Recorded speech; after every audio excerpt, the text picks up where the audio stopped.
Hi friends, welcome to my channel Madhushree రుచులు. Friends, ఈరోజు recipe అంటే తెలుస్తుంది కదా, ఎస్, ఎగ్ మసాలా గ్రేవీ. ఎంత బాగుంటుందంటే రోటీకి కానీ చపాతీకి కానీ బిర్యానీకి కానీ సూపర్గా ఉంటుంది ఫ్రెండ్స్. మరి అది ఎలా చేద్దామో చూద్దామా.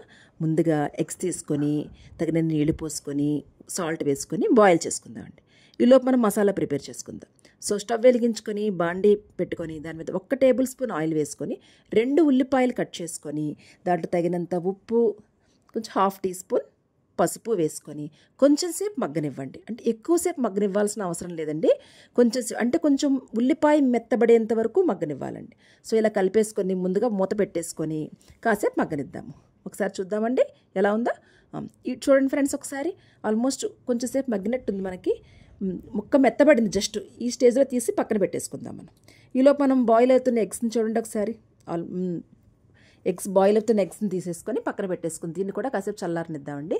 ఈలోపు మనం మిక్సీ జార్ తీసుకొని 2 టేబుల్ స్పూన్లు ధనియాలు, అలాగే 3 లవంగాలు, 1/2 టీ స్పూను జీలకర్ర, చిన్న లవంగం, ఒక 3 నుంచి 4 లవంగాలు, దాల్చిన చెక్క, 5 నుంచి 10 జీడిపప్పులు, అలాగే కొంచెం అల్లం ముక్క, అలాగే 10 వెల్లుల్లిపాయ రెబ్బలు, ఒక 2 టమాటాలు కట్ చేసుకున్న ముక్కలండి వేసుకొని మనం ఇందాక ఫ్రై చేసి పెట్టుకున్న ఆనియన్స్, అలాగే ఫైనల్గా కొత్తిమీర వేసి నీళ్లు పొయ్యకుండా మిక్సీ ఆడేసుకొని పేస్ట్ పక్కన పెట్టేసుకోండి, మసాలా పేస్ట్ మొత్తాన్ని.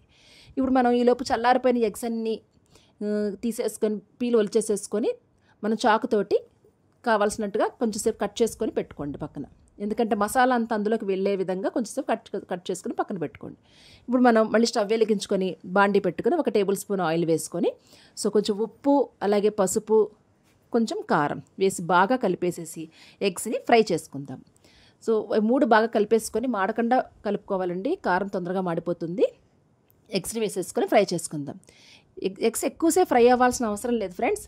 పైన లేయరు కొంచెం గట్టిగా అవ్వకుండా జస్ట్ కొంచెంసేపు ఫ్రై చేసి పక్కన పెట్టేసుకోండి. బాగా ఫ్రై అవ్వకూడదండి ఇవి, ఓకేనా. ఫ్రై అయిపోయిన ఎగ్స్ తీసుకొని పక్కన పెట్టేసుకొని ఇప్పుడు అదే బాండీలో ఇంకొక టేబుల్ స్పూన్ ఆయిల్ వేసుకుందామండి. వేసుకొని మనం కొంచెం ఒక 1/2 టీ స్పూన్ జీలకర్ర, అలాగే ఒక బిర్యానీ ఆకు వేసి కొంచెం సేపు ఫ్రై అవనిచ్చి మనం ఇందాక పేస్ట్ చేసి పెట్టుకున్న మసాలా గ్రేవీ ఉంది కదండి, ఆ గ్రేవీ మొత్తాన్ని కూడా ఆ బాండీలో వేసేసుకొని మాడకుండా, అంటే కొంచెంసేపు అడుగంటుకోకుండా కూడా బాగా కలిపేసుకొని కొంచెంసేపు ఫ్రై అవ్వనివ్వండి. మూత పెట్టేసుకొని కొంచెంసేపు ఫ్రై అవ్వనిద్దామండి. అంటే 75% వరకు ఫ్రై అవ్వనివ్వాలండి కొంచెంసేపు. ఆల్రెడీ మనం ఉల్లిపాయలు ఫ్రై అయినవే కాబట్టి, ఓకేనా. ఈ స్టేజ్లో మనం కట్ చేసి పెట్టుకున్న పచ్చిమిరపకాయ చీలికలు కూడా వేసేసుకొని అవి కూడా బాగా కలిపేసేసి ఒక 2 నుంచి 3 నిమిషాలు మనం ఆ మసాలా గ్రేవీ అంతా ఫ్రై అయ్యేలాగా ఫ్రై చేసుకోవాలండి. చూడండి ఫ్రెండ్స్, ఆల్మోస్ట్ కొంచెంసేపు 75% మనకి ఫ్రై అయిపోయినట్టుంది. ఈ టైంలో మనం ఒక 2 టేబుల్ స్పూన్స్ కారం వేసుకొని ఇది కూడా కొంచెంసేపు మగ్గనివ్వాలి. ఎక్కువసేపు ఏం కాదు, 1 నిమిషం మగ్గనిచ్చేసి మనం కొంచెంసేపు అంటే అడుగంటుకోకుండా చూసుకోవాలండి. బాండీలో ఈ మసాలా గ్రేవీ అడుగంటుకుంటుంది, ఎప్పుడు కలుపుతూ ఉండాలండి. అడుగంటుకోకుండా చూసుకొని ఇప్పుడు 2 నుంచి 3 టేబుల్ స్పూన్లు పెరుగండి, కొంచెం 2 నుంచి 3 టేబుల్ స్పూన్ పెరుగు వేసేసుకొని ఆ మసాలా గ్రేవీకి అంతా పెరుగు పట్టేలాగా బాగా కలిపేసుకొని ఈ టైంలో మనం సాల్ట్ చూసుకోండి, ఉప్పు తగినంత సాల్ట్ వేసుకొని కలుపుకొని మనం ఫ్రై చేసి పెట్టుకున్న ఎగ్స్ ఉన్నాయి కదా అవి కూడా వేసేసుకొని బాగా కలిపేసి ఈ మసాలా అంతా కూడా ఎగ్గు పట్టేలాగా కలిపేసి ఒక 3 నిమిషాలు మగ్గనిద్దామండి. మసాలా అంతా ఎగ్ ఫ్లేవర్ అంతా మసాలాకి పట్టేలాగా 3 నిమిషాలు మగ్గనివ్వండి. ఆల్మోస్ట్ కొంచెంసేపు మగ్గినట్టుంది కదండి. ఇప్పుడు ఈ టైంలో మనం తగినన్ని నీళ్లు, మనం ఆ మసాలా అంతా ఎగ్కి పట్టేలా ఉండడానికి తగిన గ్రేవీ కోసం తగినన్ని నీళ్లు పోసుకోండి. ఎక్కువ వాటర్ పోసుకోకండి, మరి చప్పగా ఉంటుంది కర్రీ, మసాలా కర్రీ కాబట్టి. సో దాని మీద కొంచెం కరివేపాకు వేసేసుకొని మూత పెట్టేసుకొని కొంచెంసేపు బాయిల్ అవ్వనివ్వండి.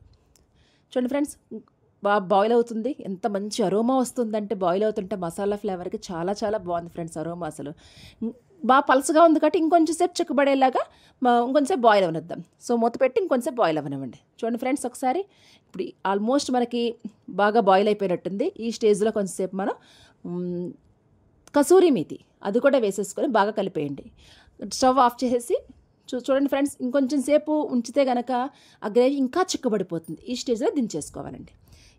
ఈ గ్రేవీ కర్రీ ఫ్రెండ్స్ ఎంత బాగుంటుందంటే మీరు చపాతీకి, రోటీకి, బిర్యానీకి సూపర్గా ఉంటుందండి.